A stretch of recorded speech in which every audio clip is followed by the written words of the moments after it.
When Rod of God is on the stage, there's nothing better for you to be doing at that time than seeing him, because it's a lot of laughs. What am I saying? What I'm saying is black and white folks have a different trust level. Y'all gonna talk like I'm crazy. Okay, help you out. You tell me the headline of the story. I can tell you the color if an animal is involved. Okay, Memphis test. Headline: man mauled to death at the Memphis Zoo after he climbed a fence to get a picture with a polar bear.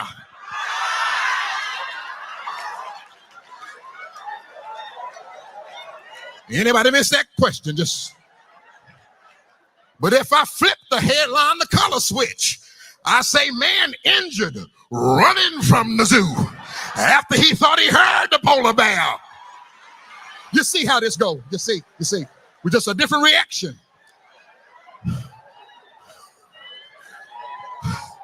When the polar bear do like this, we are already in the car going through the toll booth, talking about, I ain't coming back here no more.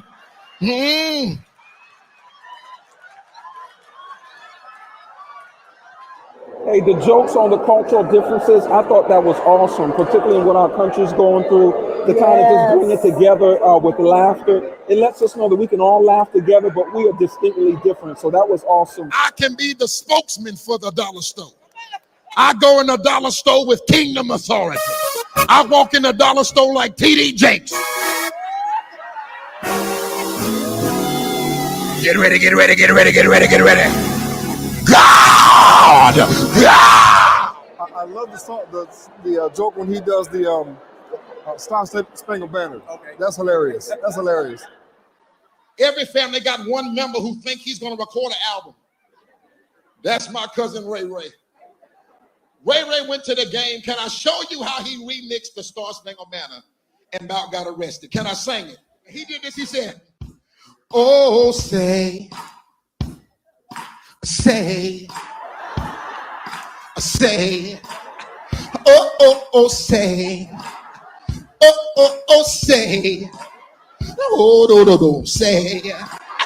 no, say, can't you see? I said, can't you see? I said, can't you see? I said, see. And then the rapper came out. Listen here, I'm about to break it down. The Star Spangled Banner is going down. I said, hooky, ha, or hooky, he. Somebody, can't you see? See?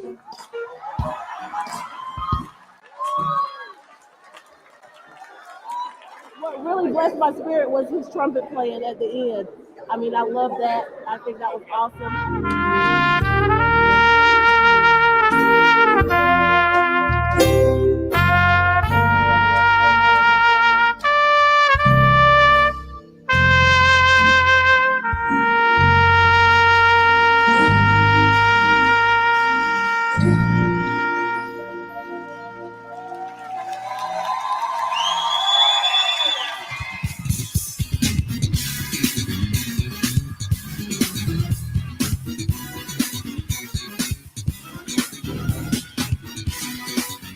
I know some of y'all are real deep, but I'm not that deep. And I know what I ain't qualified to be.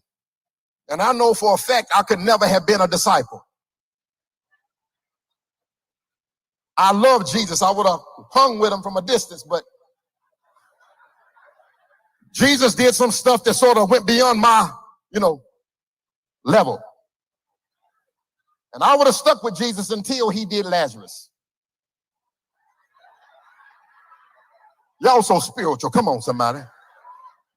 Who remember the story of Lazarus?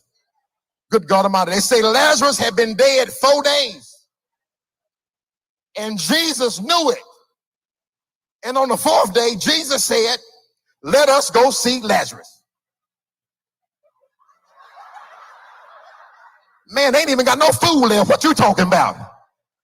And Jesus went. Now, I would have followed him because I would have been obedient, but I'd have been a day behind him, but I would have went. When Jesus walked up to that rock and said, Lazarus, come forth. Some of y'all real spiritual say y'all be up there speaking in tongues with him. No, I wouldn't. I would have been in the house with Mary and Martha looking from behind the window. This joker right here starting this mess again. When Lazarus told, come from behind the rock, I would have been on a boat with Paul going to Tarsus, writing Jesus this note. Dear Jesus, it has been wonderful hanging with you for the last 2.5 years. The fish fry with the leftovers was a wonderful thing, Jesus. And when you turn that water into wine, ooh, glory.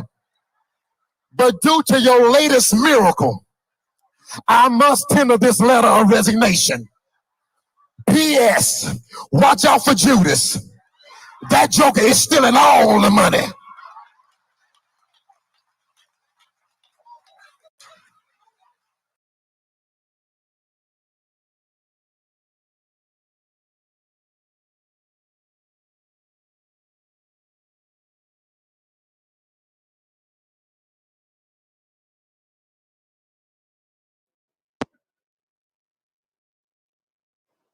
Right. All right. Welcome to Theater Talk Live. And my friend, and I love your comedy, Mr. Rod Ellison Esquire. My and brother, my my sister. How you and doing? my co-host, Miss Michelle Saunders. How you doing today, Rod? Happy Father's Day and happy Juneteenth. Listen, same to you, man, and so glad to be on here and honored with you and Michelle. We go back, Kenneth, a few years back we met, and meeting Michelle today, I feel like I'm home. I feel like making a fried fish sandwich. This is wonderful.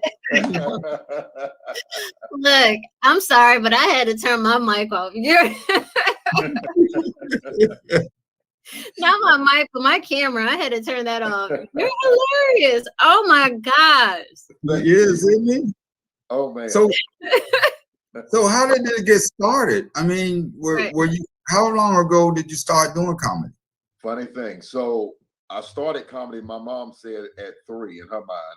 I used to go to church and I would, well, basically about 5 or 6. I would go to church and I would just watch the whole service. After service, I would go behind the church. All the young people would follow me behind church, and I would impersonate everything I just seen. In school, my brother's gonna get me for this, but my brother Daryl is 18 months older than I am. I had 2 older brothers older than Daryl, and they used to have Red Fox, Richard Pryor, all the albums, and I would hear those, and I would on the back of the school bus charge 25 cents to come on the back of the bus, and I would do comedy shows, and my brother would take half the cut, and so and then he would blackmail me because I use cuss words. He would blackmail me for the other 50%. So because my daddy was a deacon, so I want to shout him out right now for the blackmail. But so I've been doing jokes for the longest time, but professionally it's been about 22 years, 21, 22 years. All right, and you practice law during the day. So what kind of law do you do? I do a general practice, so personal injury. I do traffic. I do nonprofits, business setup. It's a general practice, and it's my firm, so I'm able to control the schedule. So most of the time, I'm in court Monday through Friday, or Friday evening, I'm getting on the plane flying somewhere and doing comedy. So it's a busy schedule, but it's cool. All right. Yeah. So Dad was a deacon. So how did you get your hands on Red Fox? Because that is not clean. Not at all. So I had my 2 older brothers are much older. Instead, they snuck it in. So Daddy didn't know. Matter of fact, when my daddy found out years later, he about whooped them, and they were grown at the time. So he didn't play with that. But I heard it, and honestly, I would just take those jokes and switch it for like stuff that we deal with in school. I'd be talking about chocolate milk, and I would put Red Fox stuff in. It was the craziest thing.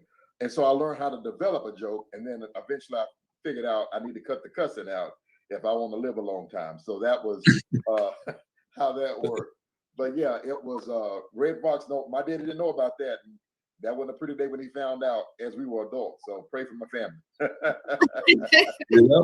Right. So with you being an attorney and you had always had the love for being a comedian, Yeah. How did you find the time to do both? Now that you have a family, it's like, it's almost like a classic story that you hear individuals saying, well, I went to school for this, but my heart, or let's say my passion, led me in an opposite direction. Exactly right. So for me, I actually shared on my social media this week, I believe, I shared the story about when I first came out of law school. I went to UNC Chapel Hill Law School.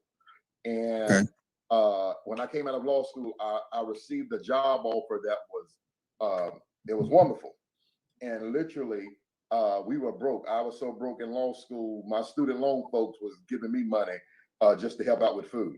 That's how bad it was. Just joking. It was terrible. And so when I graduated and got that job offer, I was like, no brainer. However, the position I was going to take, this firm handled medical malpractice cases across the country. And that would mean I would be nonstop on the road, probably 80-hour work weeks. And I had a young infant child at the time, and I had been married to my wife like 2 years. And literally, I went to that building that night and I laid hands on the building and prayed. And I was like, God, if this is what I'm supposed to do, let me know. I got in my car and it was just like that. No, decline the job. And I was like, huh? I had to explain that to my wife. I was sleeping outdoors for 2 nights, but and the truth was, it was like, it'll take you away from your purpose. And it was shortly after that I hit a stage for the first time on a dare to do some of the jokes I did in private on the stage. And at that event, somebody was there who had connections. And from that day, it blossomed. However, if I had taken that job with the law firm, that would have owned me technically, there was no way I could have done comedy. But because I was working for myself, I was able to control it. And so for me, Michelle, I tell folks, I'll do comedy for free. I don't, but I would do it for free because that's my passion. If I go to court for you, a check better be cut. I love law, but I don't love law. I wouldn't do law for free. And I think that's how you determine what that passion is, what you would do for free. And comedy, I love the sound of laughter and bringing joy, and I call it medicine to folks that need it. I love that sound and that therapeutic remedy for folks that are hurting. And so comedy is my passion for sure. And so it just worked out. God fitted that thing perfectly that I could swing both. You know something, when you talk about that fork in the road, I talk to my students about that all the time. When I got out of the military, I had a job back here in Raleigh as a postman, but I decided to go to California. And then when I got to California, I got a job in the aerospace industry and stayed in California for 25 years. So sometimes the decisions you make, so what in your early childhood was in what city, or where did you grow up and go to high school in? Kannapolis, North Carolina, down near Charlotte, L. Brown High School. So we were in the sticks. And so that's where we went straight through K-Town, and then went to a Central University in Durham, and then Chapel Hill, and just stayed in the area. And I just love that. I love North Carolina, so I knew I wasn't leaving North Carolina. I'm the baby boy of the family. I was going to stay in North Carolina. Okay. And it just fit for me. I'm a country boy, so I'm in Creedmoor, North Carolina right now. We got 2 stoplights. So that's how it rolls. Everybody knows everybody. Yes, everybody. Fine. I love it. I love it. Yeah. But you also, go ahead. Go ahead, And I Michelle. was going to ask you, like, how often do you, before I would say pre-COVID, how often did you travel to do comedy? So I try to control that schedule because unlike a lot of performers, I actually love my wife and like my wife. And so, when she's a school teacher. And so during the summer is great because she can travel with me, but during the school year, normally that can't happen. So I'm very selective on dates I take because I'm not going to be away from home, but so much. And I have an 11-year-old daughter. My son is 25. He gets married next month, actually. So he's like, Congratulations. Thank you. Yes. He's like Deuce's daddy, but my 11-year-old daughter, she's mini-me with hair, and she acts like me too. She's going to take over everything. And so I love my family time. And so COVID has been wonderful in a way for me because I've been able to go and do comedy shows just like I'm doing now in the comfort of my own home, and then I can go downstairs and play the Wii with my daughter, or go take my wife out to eat, and we're good. And so most of the months when I really am rolling, I'm probably gone 2 to 3 weekends out of the month, but it's normally I space those out as much as I can to make it fit. But I like to be home immediately the next day. It's just what I can't be away from mama too long, so that works perfectly. Right. Yeah. So how did the choice of church comedy come up? You know, you could be on stage anywhere, but it seems like your schedule, you are always doing church comedy. Yeah. So for me, is so impactful. I got my start in church. That's literally, like I said, when I was a kid. But I found that in the church world, there's such a need for an outlet. Let me say it that way, and a balance, because I got two sides here. I have my purpose in comedy that I always say is to prove that you can be funny without being vulgar. So when I do events that are not church, it shocks them when I get on stage for 30 minutes to an hour and I never cuss, I never talk about sex, I never talk about anything like that. And they're like, wow, he didn't even do anything offensive, and he made us laugh for an hour. So that's for them. But for the church, I have to show them you can be a Christian and still have a sense of humor. That's right. Because sometimes in the church world, we become so strict and so uptight that we think telling a joke is the devil. And the truth is, no, laughter is like medicine, and that's Bible. And so you got a lot of sick people in church because they don't have an outlet to laugh. They'll shout all day and they'll run in the floor, but if you tell them to laugh, they don't understand that that's just as therapeutic sometimes as shouting. And so it just so happens that my stage name, as you can see, is Rod of God Comedy. Shout out to my brother, I'll say this, Michelle Chancellor, Daryl Allison, Fayetteville State University. All right. I say this every time because my name, he came up with the name. So I'm going to say this publicly. He did. He tells the whole world, I'm the one who gave you the name. And so when we were thinking of starting out, he was like, well, if you want to basically use your name and also make it clear who you stand for, why not rhyme your name, Rod of God, meaning you belong to God. So no matter who books you, secular or whatever, they know when they get me, I'm coming with clean comedy. And it just flows. But most of my shows are going to be church.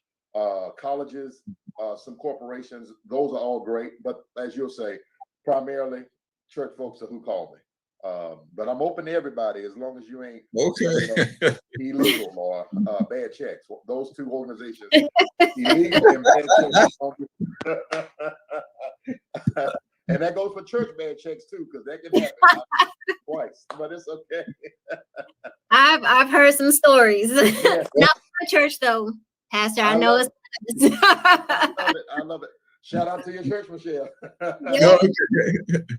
Also, listen, we talked earlier before we went on the air about other comedians, and you've already talked about Red Fox. What about you said that you think Bill Cosby is a bad name, but talk about Bill Cosby and how he paved the road for other comedians. Yeah, and I'll say this, it's so funny. At the talk I did this morning at the men's conference, I mentioned Bill Cosby, and I said sometimes it's how we do as a people. I literally can separate Bill Cosby into two parts. A lot of people can't do that. But if that's the case, then every president who was president of the United States during slavery, you have to discount them. That's right. So you can't just do that. You got to compartmentalize correctly. And so with Bill Cosby, on one side, we have the stuff that happened, but as a comedian, I would be lying if I said he was not primarily the main, as a clean comedian. He is the GOAT. Anybody who can sit on the stage in a chair for 2 hours and tell jokes to a packed house and have people laughing the whole time just telling stories. And that's what Bill Cosby did. And so, as I said, Richard Pryor, all of the greats follow that prototype that Bill Cosby laid out. And you can't take away what he did, the Cosby Show, all that's, I mean, come on. It's still in rerun. It's still in rerun. rerun. And so literally there is Bill Cosby, and then there's Bill Cosby, the man, philanthropist, entertainer, and the Bill Cosby that whatever is being dealt with, but I won't take away from that. And so for me, study Bill Cosby, and what I developed from him was storytelling. And that's my niche. People see me in court, they see me in the airport, and they'll say, tell me a joke. And I'm like, I don't tell jokes. I don't know a joke that I've like, I don't know what that is, but I can tell you stories, things I've seen, observational comedy. That's sort of the way I flow. And so Bill Cosby is the GOAT when it comes to that. Yeah. I noticed that because some of the comedians like Jack Benny and some of those early ones, they always talk about they had a joke book where they tell the same jokes, and then after a while it's like what I'm saying, like a diary of, let me just pull this joke out. Yeah. But when you tell stories, you got all these stories that you can just pull and according to what audience you got, right? Exactly right. And the key is matching the stories to the audience. And so how do you do that? And I'll be okay. So let me give you a secret. So, hold on. Hold on, let's write it down. So it's so funny. So I tell people ask me, what is your gift? You're a comedian. I said, or you're a lawyer. That's not my gift. My gift is communication. In both of those veins, my job is to connect with the audience. If I'm in court and it's a jury, my job is to pull on the heartstrings, the emotions, what will register with that 80-year-old African-American mother or grandmother in the jury box, or that 70-year-old white farmer from the country. Mm-hmm. What can I say that connects them? Mm-hmm. And how do I tell a story that brings them to me? So if I've got an 80-year-old, 70-year-old, automatically they got grandkids. So no matter you black or white, you love your grandbaby. So tell a story about grandchildren. That's the common denominator. So that's how I approach law. And when I do comedy, I literally, my son who used to travel with me on the road a lot, and when my wife goes with me, I do not stay behind stage before I perform. If I can help it, I like to go out and be in the audience. So you know how they bring people in like you're big time. I hate that stuff anyway. I'm like, look, let me come out and enjoy the event. So if there's an opening act or if there's a choir, who I want to actually let them see me enjoying them. So I don't look like a hypocrite when I come on like, here I am. No, I wasn't out here when you perform, but now I want you to enjoy me. That makes no sense. But the other reason I do it is because I like to get a feeling of the house. And so the whole time I'm literally watching the audience. Or I have my son or my wife go and they'll say, okay, Pop, I looked at the audience. You got about 80% black, 20% white. Average age, you're going to be in the middle 40s and up. Not a lot of teens, whatever. This is going to be that audience. When I get that information, I then say, okay, tonight we're going down this road. So I'm not going to be telling jokes about hip hop or about, Instagram, because Instagram, that's my cousin. They don't know what you're talking about. So you have to know who you're dealing with. And that's just true. Right. And honestly, I do white churches and black churches. Okay. And I get a lot of times people get tripped out. They'll say, you did none of the jokes you did at our church. You didn't do any of those at this church. And I'll say, because they would have absolutely no idea of what I'm talking about. If I went to a white audience and I'm talking about Deacon Jones jumping over the pews and rolling the floor, they're like, who? We don't do that. You can't connect that. And so I have to fit the stories to that audience. And so that's the hard part, but it's what I think a real comedian, you have to put in the work and not just do your jokes and say, well, funny is funny. Funny is not funny. Funny is funny to your audience. And you have to know who you're talking to before you can connect. And so that's sort of my secret. Find out who's in the audience and respond accordingly. Yeah. So with you finding out who's in your audience and you say 80% are white, have you, prior to, do you attend some churches that has a predominantly white congregation? in order to understand, just like when you were saying when you was younger, you was watching what's going on, and then you went behind the church and said, you know what I'm saying? Did you have to get that experience? Oh no, listen. So what I do is I prep for comedy like I prep for a case. So the church, for instance, the church I did for Mother's Day was a predominantly white church. I had to do both services, their Mother's Day service. What I did was I went and I studied every service they had for the previous 2 months. I knew what the pastor's message series was. I knew the praise and worship songs that they sing most. I had all those reference points. When I come to the church and I do my jokes, if I'm doing a joke about music, I say, give me, and I say the song that they sing. Automatically, the audience is like, that's our song. Or I say, if pastor's preaching and I say, I love it when your pastor preached on whatever, they're like, wow, he actually knows our pastor. No, I just studied your church so that when I present to you, I'm not presenting to strangers. So that's sort of my cheat code. I'm telling all my secrets. But I think you have to, and not only white and black, but people think all black churches, for some reason, I think, are confused. They think all black churches are the same. If you saw that intro video, the church that was the huge church that's in Memphis, Tennessee. Memphis, Tennessee, I could do almost anything because Memphis is like a melting pot of black folks. You got black folks from all over. So that was just a free night to cut a food. However, on another one of those clips, I was in South Carolina. South Carolina church is a little different than Memphis church. There's more structure. There are more hot button topics you don't mess with. If I'm in a Baptist church that's deep fundamental Baptist, I don't get up there telling jokes about shouting and rolling in the floor. They're like, But if I'm in a church that is more Pentecostal type, I can do the shouting in the floor and they get it. Right.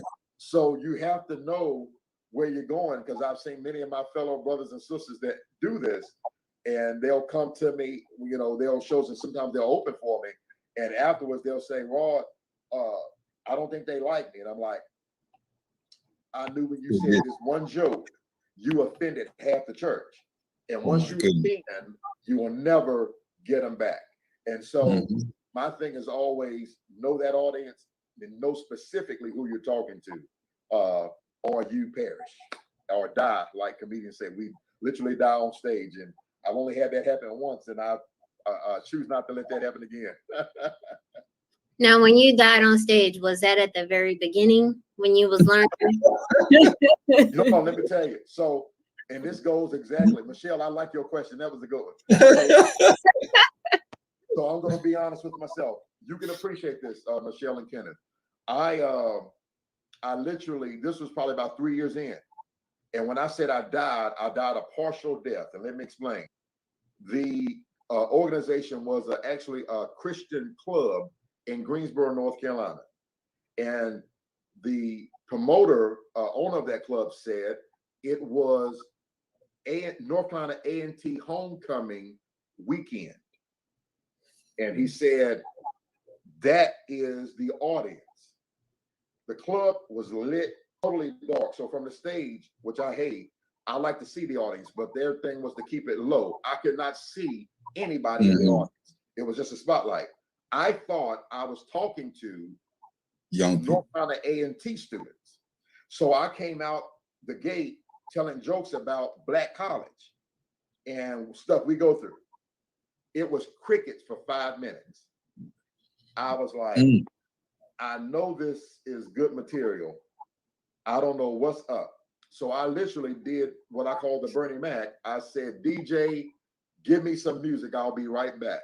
The DJ started a song. I went back in the green room. I called the club owner back into the green room. I said, who's in the audience? I didn't even know this. I said, who's in this audience? And he says, what do you mean? I said, your person told me this is North Carolina A&T. And he hits his head and he's like, oh my God. He says, I'm so sorry.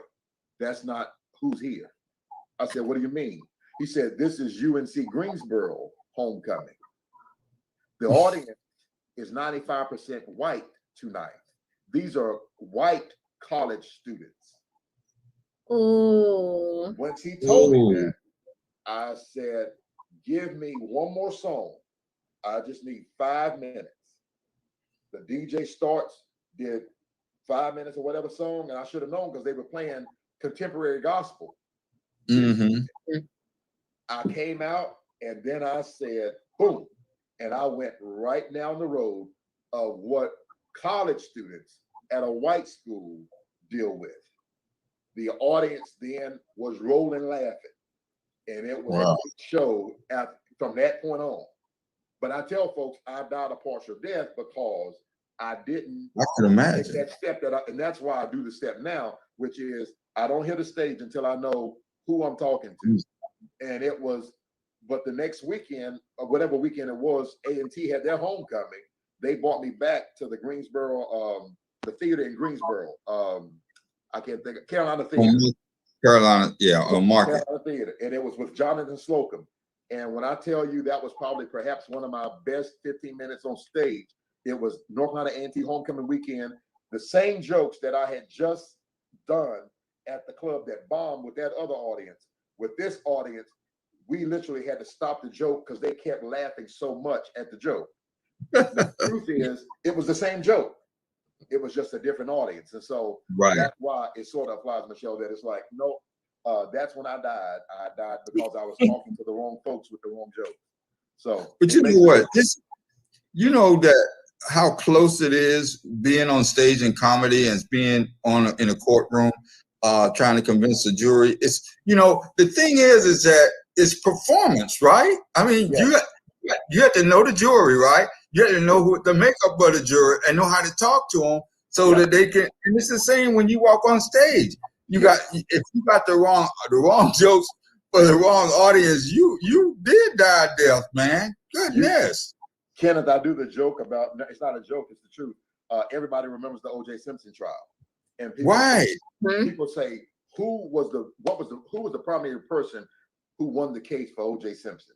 And everybody always slips up and says Johnny Cochran. Johnny Cochran, before he died, clearly stated the case was won by the jury consultant. If you watch the O.J. Trial, there was a slim white lady on the second row with blonde hair who was sitting just like this. She was the national leading jury consultant in the world, basically. She basically was the one, when they were picking the jury, they would turn around and she'd look and nod her head and they'd say, get them off, or she'd do like this. They were looking at her. The jury consultant was why OJ got free, because they had someone who knew for Johnny, for these lawyers, these groups of people will be open to them. If she had picked a different jury, Johnny Cochran would have lost. Yes. And that's if the glove don't fit, you got to quit. Yeah. I mean, the sisters on the jury heard a preacher when they heard that, they heard that's right. And they were going to church. If he'd have done that to an all-white jury, they would have said, why did he rhyme that? What is that? They would have been offended, but he knew who he was talking to because they picked the right jury. So that's, I wish I could pick my audience in comedy. That'd be wonderful, but that's how I approach when I do juries. I've got to know who I'm talking to. Yeah. Okay, we're on the night of a performance. It's like an hour before, okay? So what do you do to prepare before you hit that stage? Tell us what you do. This ain't no secret now, right? Audience first, Kim. We already got that tip. We already got the big secret. So we got to give them that. So wait, we got to give them that. So you have 75% Latino and 5% African American. Okay. Gotcha. So if it was 75% Latino, 25% African American, what are life events? And so for both sectors, family is very important. So I would go down the road about family. Mothers, you can't go wrong with mama. Mm-hmm. Daddy might be in the equation, he might not. Mama's in the equation. Everybody loves their mother. Mexican, Latino, Black, mama. The worst gangster love his mama. So I would find the familiar thing. And what happens is, it's like getting a shot. When you go, they draw blood. I use this perfect analogy. It's like drawing blood for me. I find the vein. So when I'm on stage and I start down the road, if I feel them going with it, I stick with that until I can get no more juice out of that joke. So I've had, I know I'm going off here, but this might help. My longest show in history was 2.5 hours straight, nonstop. Baltimore, Wow. Maryland. Never forgot this. It was the day after Michael Jackson died. Wow. Yeah. It was probably about 2,000 folks in this church in Baltimore, Maryland. The day after Michael died, and this was 100% Black church. When I got on stage, I literally had to deal with the elephant in the room. Right. And I told the musicians, get ready for what I'm gonna do, just flow. And for 30 minutes straight, we went down from ABC, 1, 2, 3, to Beat It, and I was doing the Michael Jackson impersonations, and the audience was like gone. For 30 minutes, I did. I wish I could have seen that. And then it was like, okay, now I go into my show. I kept 30 minutes of Michael Jackson because that was the vein that was for that night that you had to do. And so if I'm in a show with 75% Latino and 25% Black, once I find that vein, I just stick with it. The audience lets you know where to go. Right. And sometimes I'll set up a joke and I'll say, how many know about such and such? If I don't get a response, I'll say, okay, me either. Go to the next thing. Until I get a response that, oh, yes, we get that. So Latina, I'm Doc. Now here's the truth. Black folks and Latina have a couple things in common. Dollar store, Dollar Tree. We love it. Yeah. We all Yep. go to Walmart. So I tell Walmart stories, stuff that everybody can get with. We all have that one uncle that owes us money. That's right. That we don't claim. We all know about bad chaps. And Latino and Black all believe in whooping when it's necessary. Right. So as you're doing those jokes, their side, the other side, and the other thing we have in common, we both have the best parties. Yes. Weddings. Yes. After party at our weddings don't do nothing. The Latina brothers and sisters have the best wedding parties. They do. Days. Black folks, we going to work the next day. They go 2 days. I'm telling you the truth. And so I have Latino friends, and I'll say, hey, talk to me. Talk to me. What's going on? Tell me about what's going on right now. What's major? And it is, oh, boom, boom, boom. I take that information, and then every audience appreciates when you've done your homework on them. So that's right. They feel like, oh, wow, somebody gave him some inside information. He wouldn't know that unless he had done the work. And so I go down that road and I just ride it until I can't ride it no more. So Michelle, that's what I would do. But my wife jokes and says, an hour before a show, I'm not doing anything. I literally, if I'm not ready by then, it's time to go home. Well, meditate. Yeah, I don't meditate. I'm just gonna be honest. I'm a little different in artsy people, and maybe y'all can help me with this. Yeah. I'm artsy. And so even how I studied when I was in school, my wife, we met at Central. It used to drive her crazy. My brother, Daryl Allison, another shout out to Chancellor Allison. We were roommates for 3 years undergrad. Chancellor. My brother, Daryl, is methodical. He would get his book bag, go to the library, and he would go at 5 o'clock and come back like at 11 at night. I mean, he needed silence. He was methodical. Boom, boom, boom. Me, I cannot study without distraction. So I have the TV on, the radio on. I'm studying. I can be talking on the phone and I'm studying. But for me, I'm better with gaining information distracted. So when I do comedy, it's the same way. So I don't prepare like that. I've already done my homework. It's just a matter of when I hit the stage, it's going to happen. And so before the program, I'm looking at TV, I'm watching reruns or something, I'm eating, I'm chilling because I've done my homework, and it's just like I don't want to get too technical. I just want to hit the stage, and so it's a little different. But that's how I usually prepare. I don't.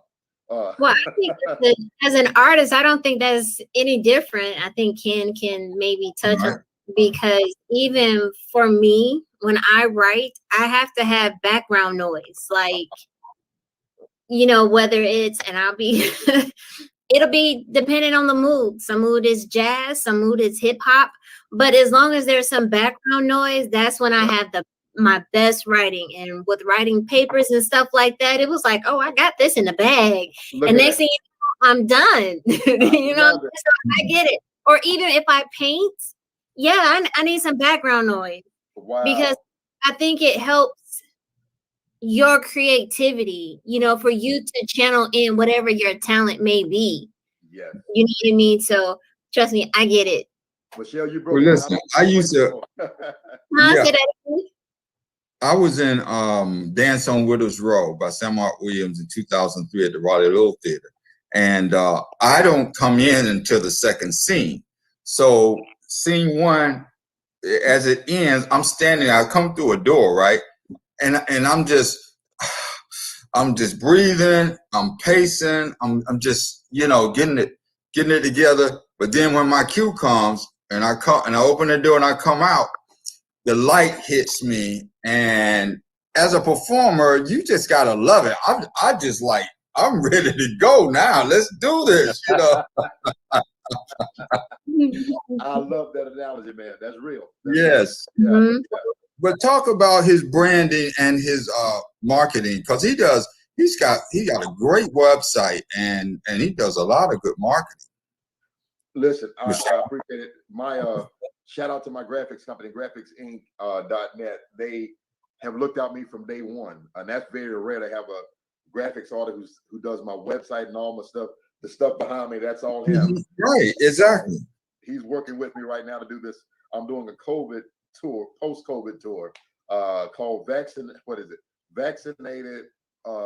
Pre-Prayered, like the word prayer, pre-prayered, and I Ain't Scared comedy tour.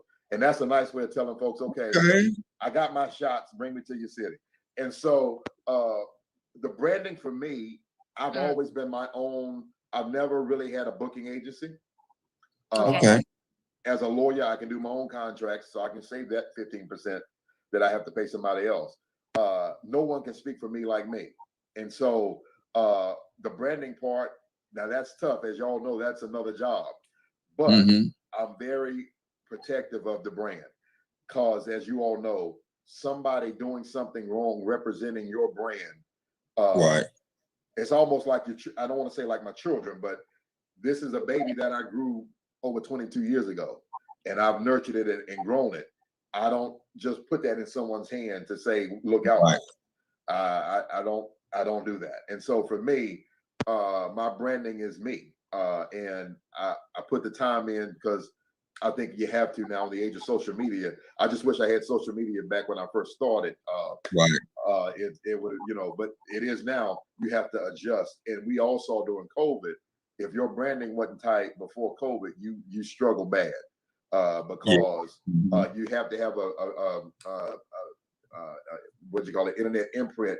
You got to have some kind of way that people know you exist, and the internet can be your best friend or your worst enemy. And for me, it's just been years of trying to, any kind of way I can brand, I try to brand it as long as it makes sense, and it's worked pretty good.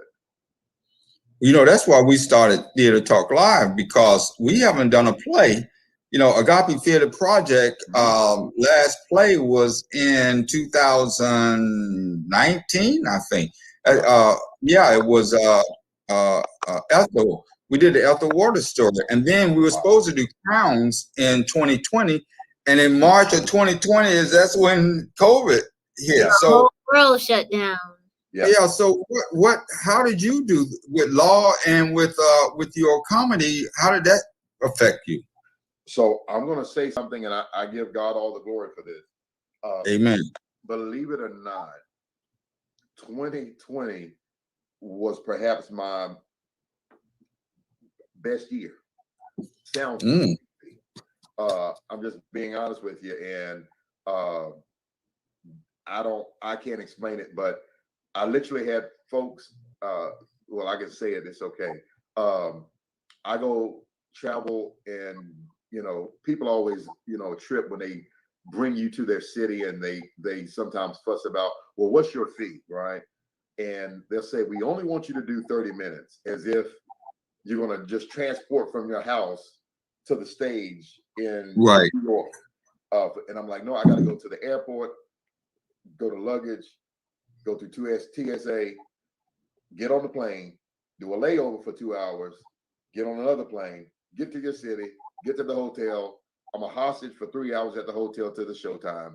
Go to your show. I'm going to stay the whole event, get back to my room, go back home. It's going to take 2 days out of my life. I can't get back. And so when you pay me to come, I have to put all that into the equation. So that's what I was doing, before COVID.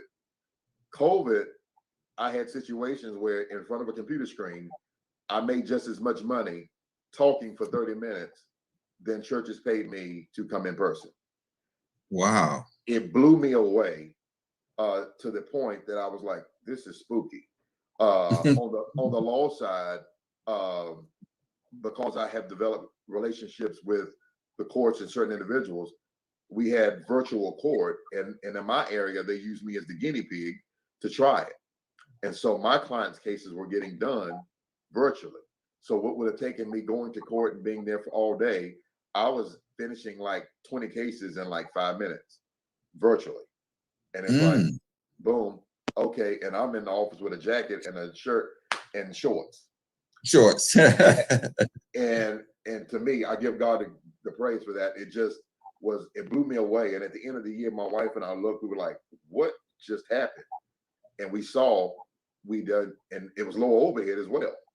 And so it was like, this is different. And so for me, COVID wasn't as bad, but also it goes again, I have put in the work on the internet side to where my law office is very visible on the internet and the comedy is very visible.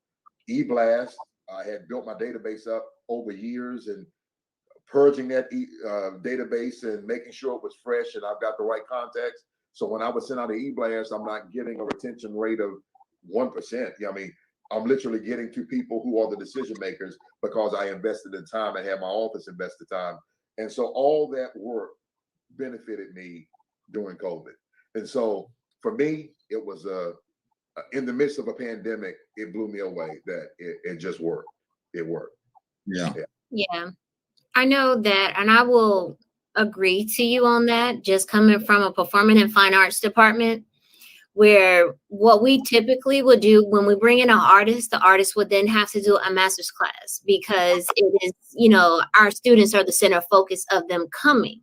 Right. And so with COVID, even though COVID happened and, Ken has been able to attend some of what we had for master classes. So for COVID, the whole series was just master classes.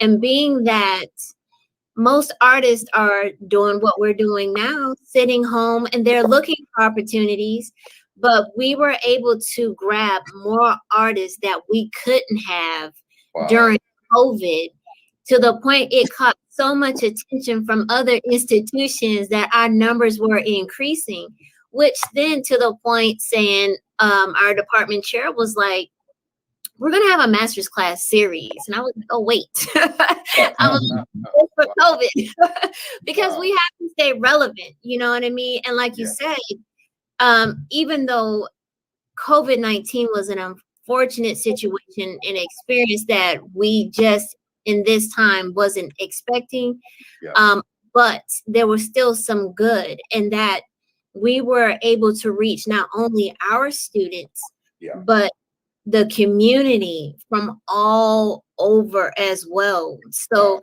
COVID it taught us a lot of what we can do with our talent, with our craft. Like you were saying, you can do, everything that you do as an attorney from online, whether we put on performances from online, whether we can have live shows as we can say hybrid. Now we sell tickets for you to watch it online if you can't meet us in Durham, or you can't meet us in Fayetteville, but now you can buy the tickets. You get what I'm saying? So I think, you know, COVID, if I'm like this, if you wasn't paying attention, then you just missed the boat at the end of the day. Wow. Yeah. When she had Lamont Rucker on as a guest, for her master class, it was like 100 people on that podcast. We also had, it was a lot. Lamont Rucker, Rayleigh Evans, a dear sweetheart of mine. We also had Nicholas Smith, who's an activist and an artist, and he's been known through a lot of celebrities talk. We was able to get him just from across the country. Who else we have? Romeo Johnson, the vocal coach for The Voice. I mean, like, we had some of everybody. It was just a matter of picking up and reaching out saying, hey, we're HBCU. Can you do this? And they're like, yeah, let's do it. I'm like, for real? You know we got to do this at Central, right? That's awesome. North Carolina Central. But listen, before we go, we got to talk a little about politics now. Come on. Okay. What do you think about Juneteenth and Black Lives Matter and what's going on in politics? Yep. So let me tell you. So for me, I'll say this nicely. I'm a student of politics. So my late father, I was on the political. He used to be chair of the Cabarrus County Black Caucus. So my pop the joke used to be, you didn't get elected in our city unless you came and sit on the front porch. And that was my pop. And so my brother Daryl sort of went down that road as well in politics. I used to love politics, but then they do background checks, so I had to get out of that. Sad but true. But anyway, so for me, I'll be honest, Kenneth, I'm real big on not symbolism, but change. Change, yeah. And that's the trick. So a lot of people, if you're asking me, so I'll be honest. I know what it is to give me showpiece legislation as opposed to go piece legislation. And and so for me, right, you'll give me a holiday, but a holiday doesn't cost you anything. That's right. No, nothing. But if I say, listen, we want to allocate this many billions of dollars to police reform and making sure that nationwide there's a mandate for body cameras, and if body cameras are not activated, you lose your job immediately. Well, wait a minute. Hold on. Can't do that. How about if we give you one holiday and 2 foot stomps? Yeah, I mean, this is what happens. Right. Sometimes we leave the table too quick. Take your hand off the ball. Don't watch the ball. Yeah, and if you study the history, so you asked me this question, so I'm gonna try to be nice. No problem. So here, I'm a student of history, and if you really study the civil rights movement, I'm talking about the effective civil rights movement of the 60s. They were master strategists, and I think that's what we're missing now. Right. We got a lot of folks that are good with sound bites. Martin Luther King Jr., God bless him, he was great, but people forget that there were people behind Martin Luther King who were the strategists, who would say, hey, Martin, go to Memphis this week. Martin, don't touch that issue. We know it's hot button, but it doesn't benefit the overall cause. Even though they're saying you should do this, Martin didn't take every engagement because every engagement wasn't good for the big picture. And so I think, a lot of times now, cut on your cell phone, something happens, we jump and run and make that. And it's like, wait a minute. Rosa Parks was not the first woman of color to sit down on the bus. Yep. That's right.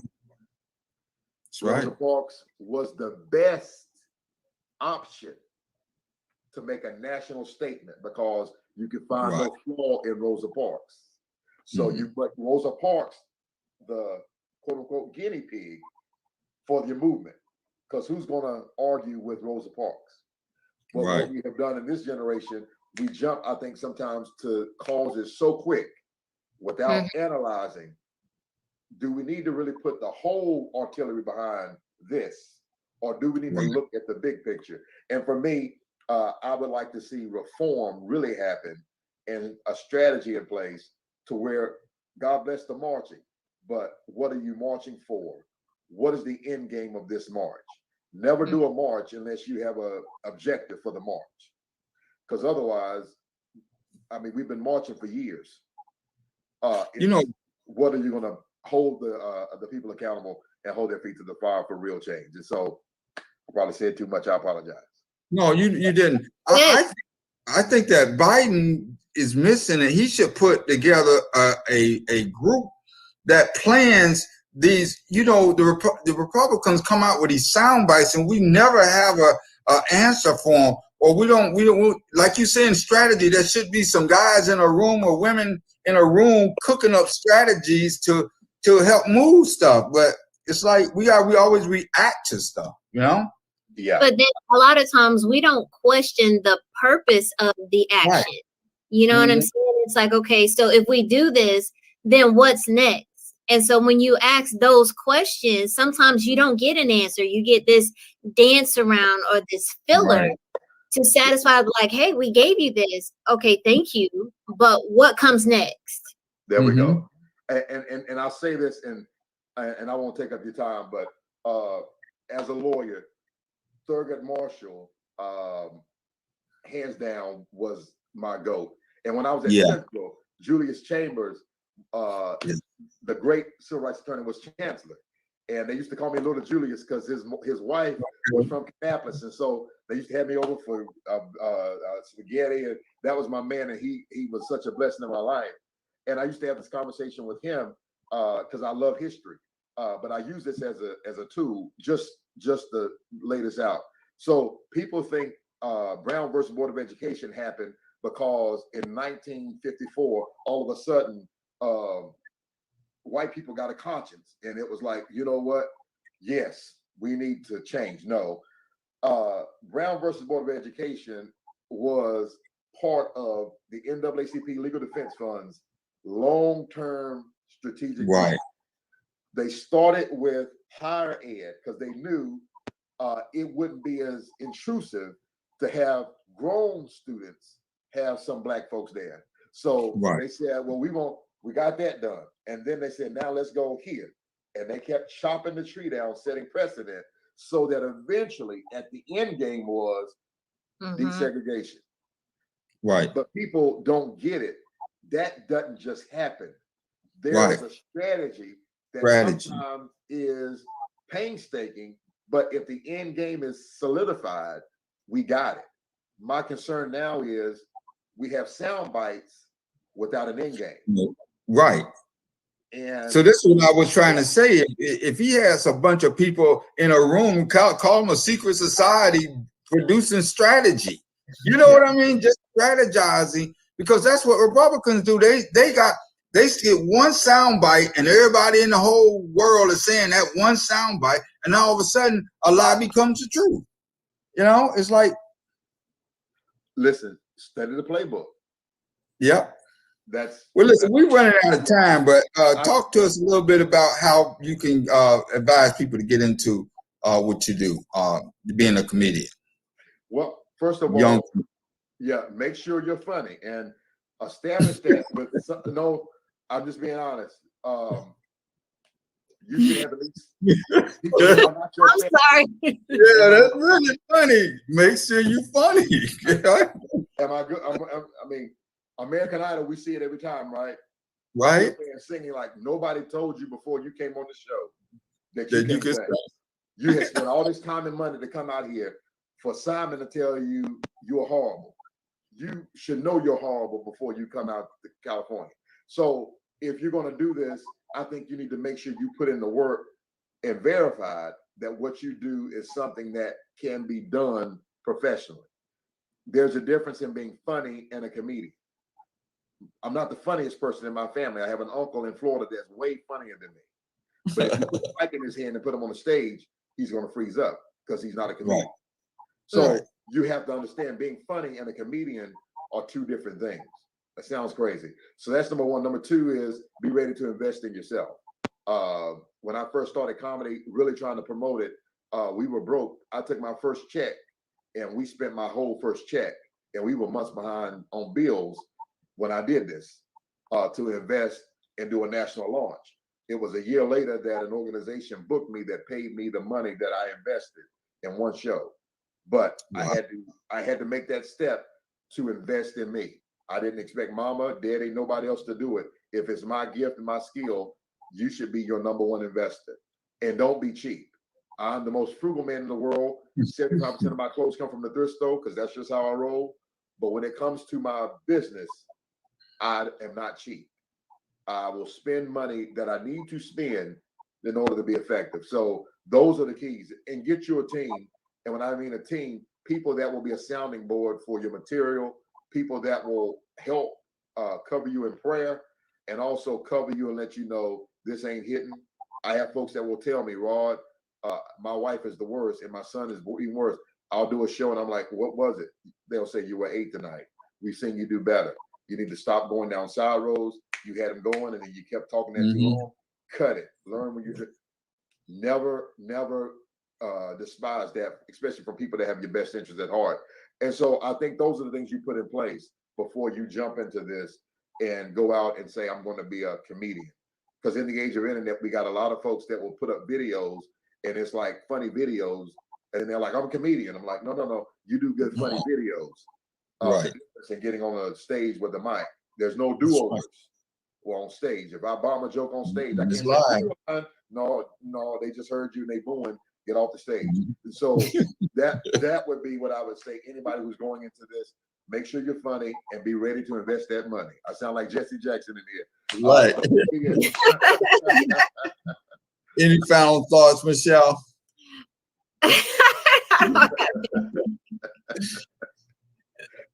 Well, we want to thank you for taking time with us tonight, and we want to end the show with a couple of your videos, just real short.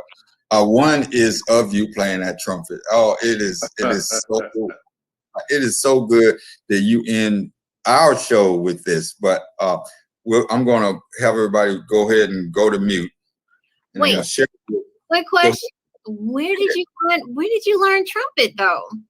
Wow, you're gonna get me emotional. So my trumpet goes back to 4th grade, 5th grade. My father, as I said, passed away 6 years ago. He was my number one fan. So my brother played saxophone, I played trumpet. When my dad bought me the trumpet, we didn't have a lot of money. And he told me, when I buy this trumpet, if I do it, you better master it. If I invest it, do you want to play trumpet? And I said, I want to play trumpet. I was scared of getting the beating, so I learned the trumpet real good. But I became to love it. And then when I was at North Carolina Central University, I was in the jazz band, and I was one of the featured soloists. I had an old trumpet, and my dad at the time, basically said, if you come up with half the money during the summer job, we'll invest and get you a top line trumpet. So the trumpet I play, even to this day, is a horn that my dad and I purchased together. That's been about 25 years ago.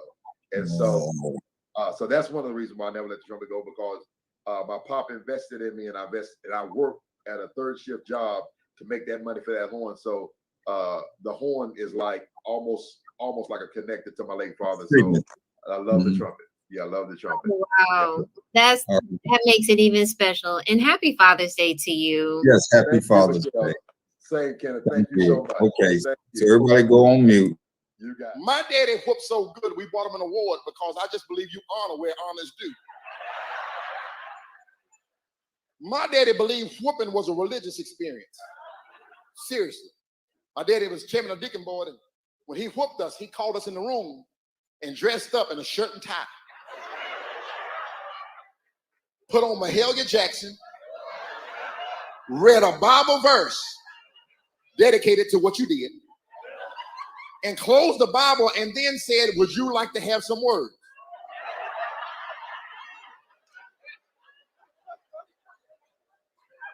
My oldest brother said, don't whoop me,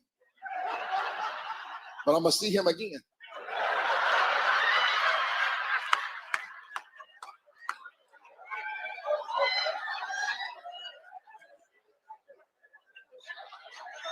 Why you do that, Daddy? Why you do it? So my daddy would bring you in the room and whoop you. My daddy slipped up, and I said, God, I got to have something to get out of these whoopings. This man whooped too hard. My daddy is around 5'11", 300 pounds of solid man, former military. Yeah, he can kill you accidentally. So my daddy called me in the room, and I found out my daddy loved three people. I found out he loved Jesus, John F. Kennedy, and Martin Luther King. I couldn't talk like Jesus. I wasn't trying to talk like John F. Kennedy. But I slipped up and got an 8-track of a speech of Martin Luther King. I was 8 years old. God gave me that wisdom. And I said, the next time he whooped me, all I got to do is turn into Martin Luther King. God give you wisdom, I'm telling you. My daddy said, "There's something you want to say before I whoop you?" I turned my back on that man, and I did these words. I said, "It has come to my attention that you desire to beat me with the belt of oppression. The same belt of oppression that were used on my forefathers over 400 years ago. But daddy, before you beat me, let me say one thing. Let your baby go free. Let your baby go free. Thank God Almighty. Let your baby go free."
All right, man. What a way to end the show. Thank you so much. Let me get out of this. Thank you. Wow. Thank you. All right. Good night, everybody. God bless you. Yes. God bless you. Thank See you later. You got it. You're God welcome. bless you. Thank you.